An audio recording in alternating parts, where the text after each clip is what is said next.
Assalamualaikum warahmatullahi wabarakatuh. Yang terhormat Bu Sofi selaku dosen pengampu mata kuliah pengantar akuntansi. Sebelumnya terima kasih telah meluangkan waktunya untuk menyimak presentasi kelompok kami, yaitu kami dari kelompok E akan mempresentasikan tentang menganalisis laporan keuangan perusahaan jasa, dagang, dan manufaktur.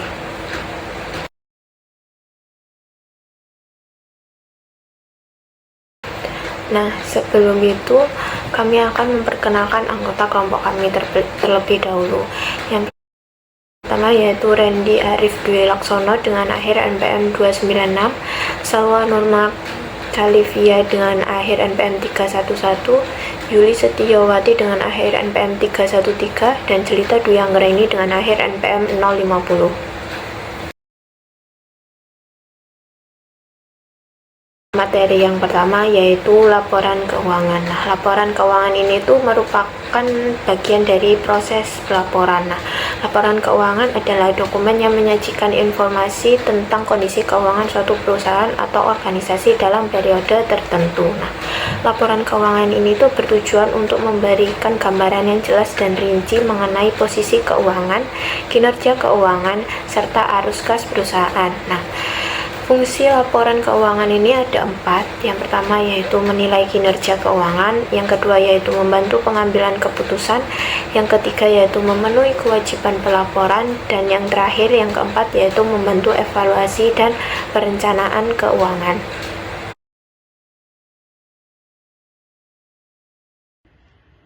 Jadi di sini saya akan menjelaskan terkait perusahaan jasa, yaitu ada PT Adikarya Persero Tbk atau biasa disingkat ADI, merupakan badan usaha milik negara yang bergerak antara lain di bidang konstruksi, real estate, investasi infrastruktur, dan penyelenggaraan perkeretaapian. Kenapa PT Adikarya ini disebut dengan perusahaan jasa? Karena perusahaan ini berfokus pada perencanaan, pembangunan, dan pengelolaan proyek infrastruktur dengan hasil berupa jasa konstruksi seperti pembangunan jalan, jembatan, dan gedung untuk klien pemerintah maupun swasta.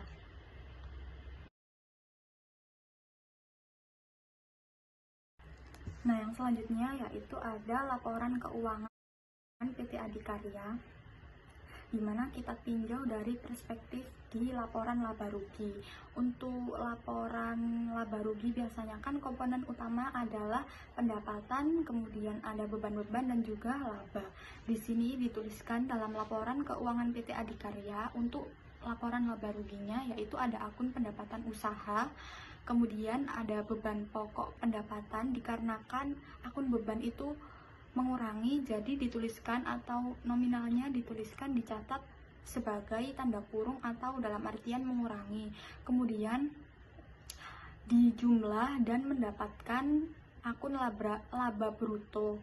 Kemudian ada beban usaha, di mana ada beban penjualan, beban umum dan administrasi.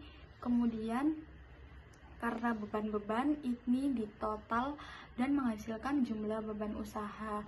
Kemudian ada menghasilkan laba usaha. Selanjutnya yaitu ada bagian dari laba ventura bersama, kemudian laba rugi entitas asosiasi. Kemudian ada beban keuangan, beban lainnya bersih, beban pajak, penghasilan final, dan kemudian dari hasil beban-beban ini dijumlah dan menghasilkan laba sebelum pajak.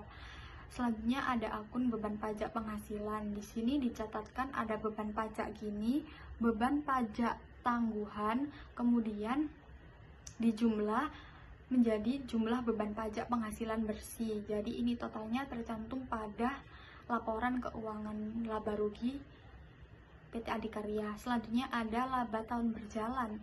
Nah, di sini itu dari hasil pendapatan usaha, beban pokok pendapatan, kemudian laba bruto atau dari total beban-beban yang ditebal ini itu dijumlah kemudian menghasilkan laba tahun berjalan. Selanjutnya ada penghasilan komprehensif lain setelah pajak. Kemudian ada jumlah laba laba komprehensif tahun berjalan, laba yang dapat diatribusikan kepada pemilik entitas induk, kepentingan non pengendali, kemudian dijumlah hasilnya seperti nominal yang dituliskan. Nah, selanjutnya ada laba komprehensif yang dapat didistribusikan kepada pemilik entitas induk, kepentingan non pengendali. Ini juga dijumlah menghasilkan laba per saham yaitu sebesar 25,46, seperti laporan keuangan yang dicatat pada laporan adikarya ini di laba rugi. Nah, dari perspektif laba rugi sendiri bisa dilihat dari analisis yang sudah dicantumkan dari laporan keuangan PT Adikarya ini. Ada akun-akun seperti pendapatan, beban, dan juga laba bruto, dan dapat disimpulkan bahwa laporan keuangan laba rugi PT Adikarya ini termasuk dalam laporan keuangan laba rugi perusahaan jasa.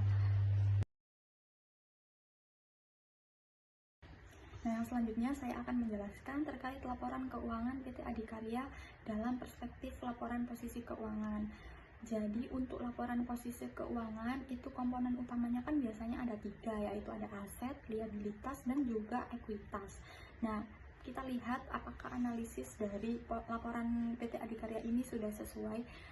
Nah, di sini dituliskan akun aset, yaitu ada akun aset lancar yang terdiri dari kas dan setara kas, kemudian ada piutang usaha, kemudian ada piutang retensi, tagihan bruto pemberi kerja, kemudian ada akun persediaan, ada uang muka, biaya dibayar di muka, pajak dibayar di muka, kemudian ada aset keuangan dari kontrak konsensi bersih, dan aset lancar, dan lain-lain. Kemudian dijumlahkan seluruh total nominalnya dan menghasilkan jumlah aset lancar. Selanjutnya ada aset tidak lancar. Nah, aset tidak lancar ini terdiri dari akun aset real estate, aset keuangan dari kontrak konsensi bersih, kemudian ada investasi pada entitas asosiasi, investasi pada ventura bersama, properti investasi, aset tetap bersih, aset hak guna bersih, investasi jangka panjang lainnya, aset pajak tangguhan, dan aset tidak lancar lainnya. Kemudian dari akun-akun tersebut atau ditotalkan menjadi jumlah aset tidak lancar sebesar nominal yang telah dituliskan dalam laporan keuangannya. Dan ditotal semua dari aset lancar dan aset tidak lancar menghasilkan total jumlah aset sebesar nominal yang sudah dituliskan.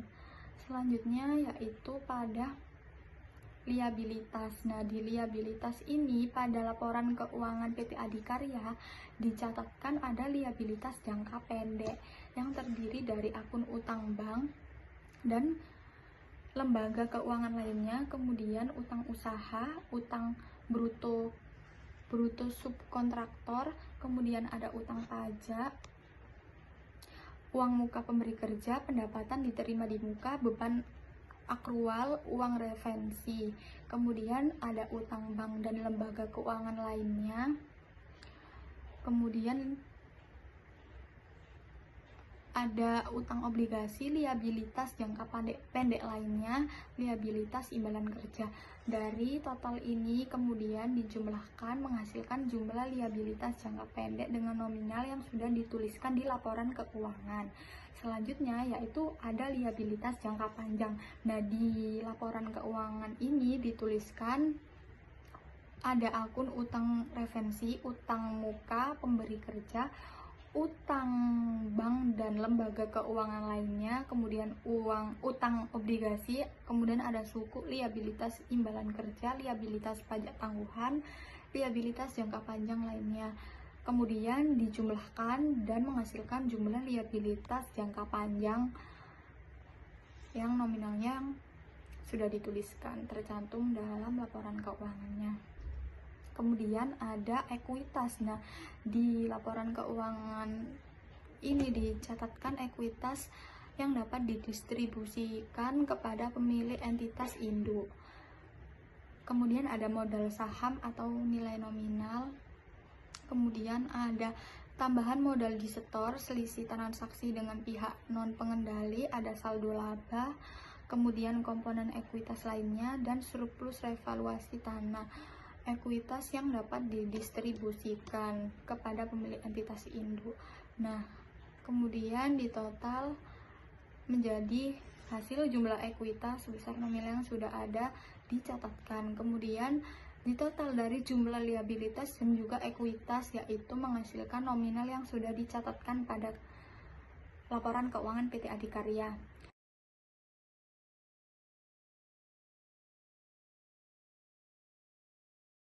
PT Tirta Buana adalah perusahaan yang bergerak dalam proses produksi air minum dalam kemasan. Perusahaan ini dikenal dengan merek Hexol yang mengklaim memiliki kualitas air yang sangat tinggi dengan TDS yang sangat rendah. PT Mitra Tirta Buana Tbk dikategorikan sebagai perusahaan dagang karena fokus utamanya adalah pada aktivitas jual beli, yaitu pada produk air minum.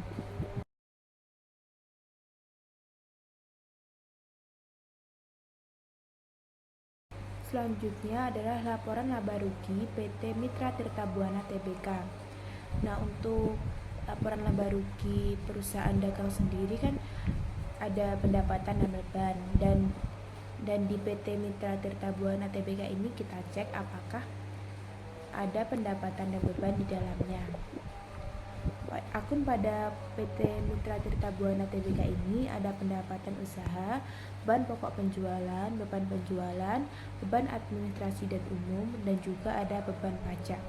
Jadi pada PT Mitra Tirta Buana Tbk ini terdapat pendapatan dan beban, dan bisa dikatakan bahwa laporan laba rugi pada PT Mitra Tirta Buana Tbk ini termasuk pada laporan laba rugi perusahaan dagang.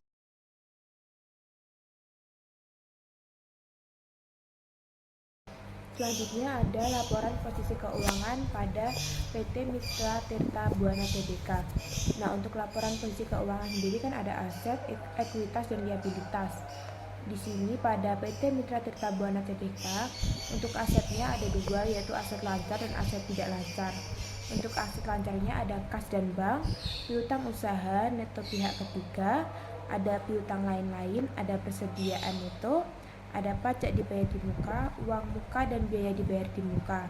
Dan untuk aset tidak lancarnya ada aset tetap, dan ada akumulasi penyusutan, aset lain-lain, dan aset pajak tangguhan. Untuk liabilitasnya sendiri ada liabilitas jangka pendek dan jangka panjang. Untuk jangka pendeknya ada utang usaha pihak ketiga, ada utang pajak, utang lain-lain, biaya yang masih harus dibayar, utang jangka panjang yang jatuh tempo dalam waktu 1 tahun. Selanjutnya untuk liabilitas jangka panjangnya ini ada kewajiban imbalan kerja. Dan untuk ekuitasnya ada modal saham. Selanjutnya ada tambahan modal disetor dan juga saldo laba.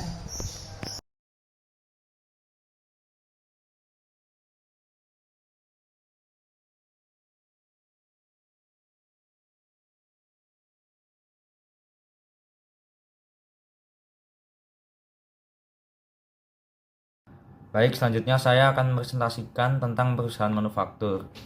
Perusahaan manufaktur yang akan saya presentasikan di sini yaitu PT Trisula Tekstil Industri Tbk. PT Trisula Tekstil Industri Tbk adalah perusahaan yang bergerak di bidang manufaktur tekstil.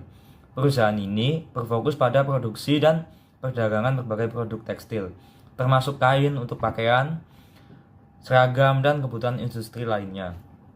Dikategorikan perusahaan manufaktur karena aktivitas utamanya adalah memproduksi barang tekstil dari bahan baku menjadi produk jadi atau setengah jadi.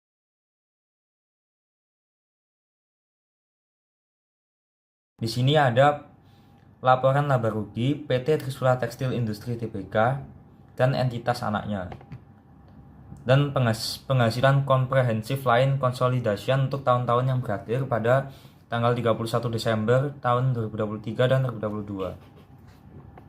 Baik, pada laporan laba rugi keuangan PT Trisula Tekstil Industri Tbk, yang pertama yaitu terdiri dari penjualan neto, beban pokok penjualan, laba kotor, beban usaha. Beban usaha terdiri dari dua beban, yaitu ada beban penjualan dan pemasaran, beban umum dan administrasi. Lalu ada laba usaha, penghasilan beban lain-lain. Ada beban keuangan, provisi ekspektasi kerugian kredit, piutang usaha, penyisian penurunan nilai pasar, dan keuangan persediaan. Laba rugi penjualan aset tetap, rugi selisih kurs atau neto, pendapatan komisi, penyesuaian aset program, imbalan kerja, penghasilan dari penjualan sisa produksi, pendapatan keuangan, dan lain-lain yang bisa kita cek pada slide laporan keuangan PT Trisula Tekstil Industri Tbk.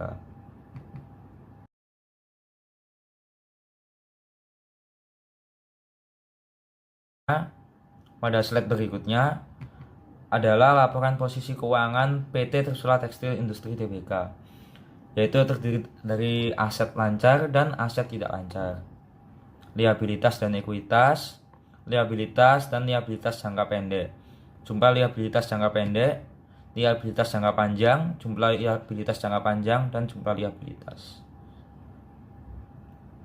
Pada aset lancar, isinya terdiri dari kas dan bank, portofolio efek, piutang usaha, pihak ketiga setelah dikurangi, provinsi ekspektasi kerugian, kredit masing-masing, pihak berelasi, piutang lain-lain, dan lain-lainnya. Untuk aset tidak lancar terdiri dari aset tetap setelah dikurangi akumulasi penyusutan masing-masing sebesar 260.158.161.056 rupiah.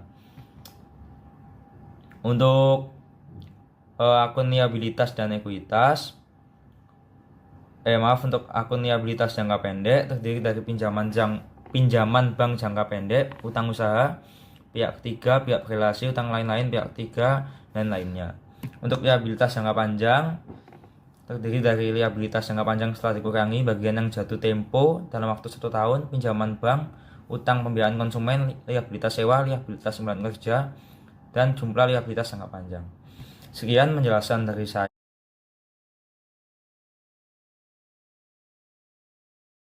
Sekian presentasi dari kelompok kami. Apabila ada kesalahan kata atau materi, kami mohon maaf yang sebesar-besarnya. Sekian, terima kasih. Wassalamualaikum warahmatullahi wabarakatuh.